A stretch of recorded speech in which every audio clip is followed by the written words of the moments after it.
Hi, it's Josie. I'm 6 days post-op from having a posterior repair surgery along with getting a tubal ligation. I had a rectocele and I've got 3 beautiful children and I'm done having any more. I'm 26, so as far as my recovery goes, you can keep that in mind with the age. I will say today's video is not going to be about the minutia of my recovery so much as my game plan for starting to introduce exercise, or at least breathing exercises and very light, gentle exercises back into my life. I overdid it yesterday by doing a compound motion, not a workout, but a compound motion. My youngest did something and was crying, and I wasn't thinking. I was right there, so I went to crouch down to go to them, and it was just motherly instinct, and it was incredibly painful. And with the amount I walked around the house yesterday, I've been put out today. I cannot even comfortably sit in the donut chair for any amount of time, which is why I am laying down here like this. Even trying to lay in the bed has been difficult. So one of my concerns in trying to have a level of consistency so that I can recover in a very healthy way back to the workout routine I had previously is breathing exercises and gentle stretching, and stretching of my upper body, not my lower body. Maybe even like some neck stretching, anything for de-stressing or just mindset. I hate that kind of stuff.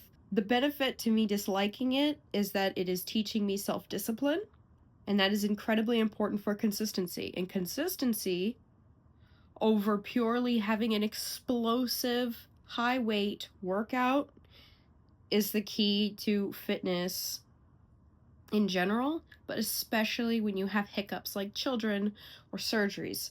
So first thing I'm going to do is just work on setting aside at least 5 minutes every day for a level of stretching and breathing exercises that I can safely incorporate so that I have that consistency, at least something.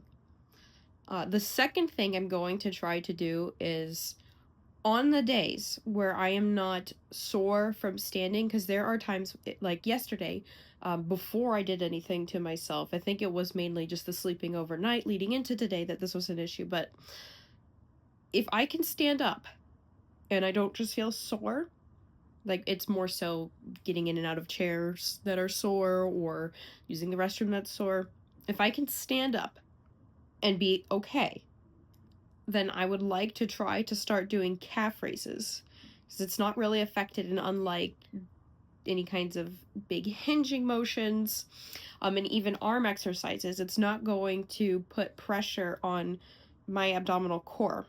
I am not a physical therapist.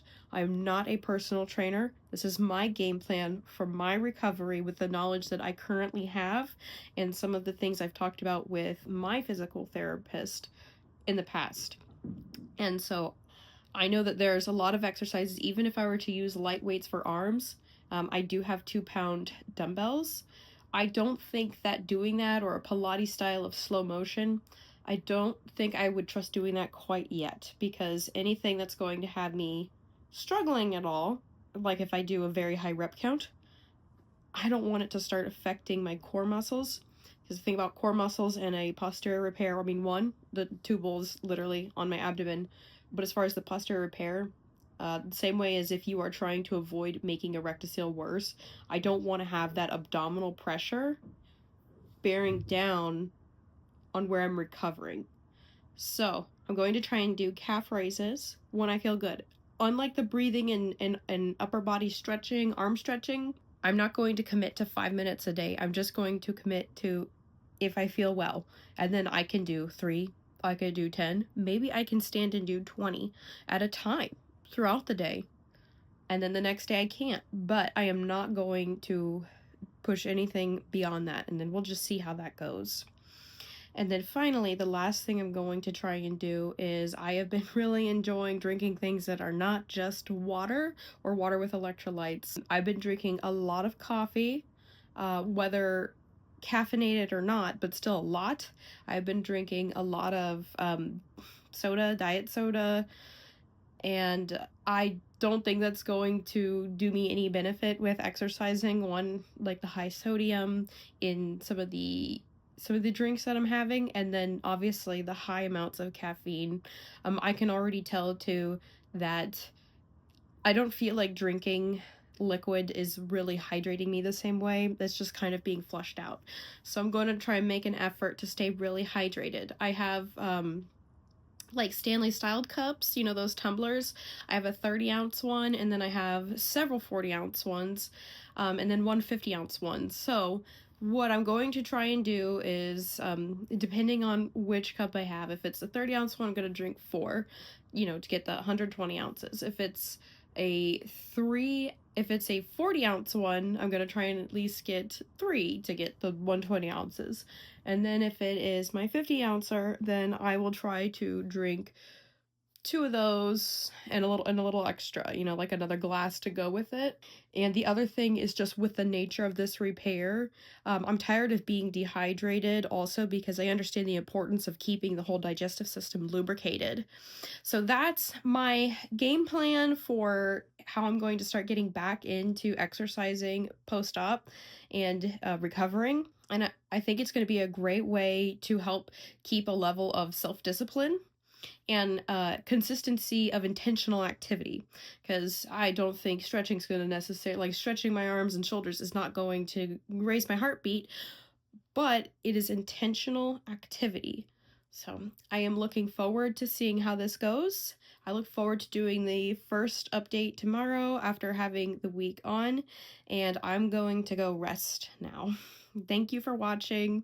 If you are dealing with something like this, you have to be super mindful of your recovery. I'm just going to be very mindful of that area and let myself rest and recover, because one of my goals for this year is I would love to be able to do an NPC bikini show before the year ends. But if I just go straight into lifting weights despite all the doctor's orders to rest and recover, that's not happening if I keep throwing out my recovery and then I continue to have issues. So anyway, I hope that you have a wonderful week, and I hope you are faring well. And if you have any questions, feel free to ask them in the comments below. I am an open book regarding this topic. If you like this video, give it a like. And if you want to stay followed along, you can always subscribe. Thank you and have a wonderful week. Bye.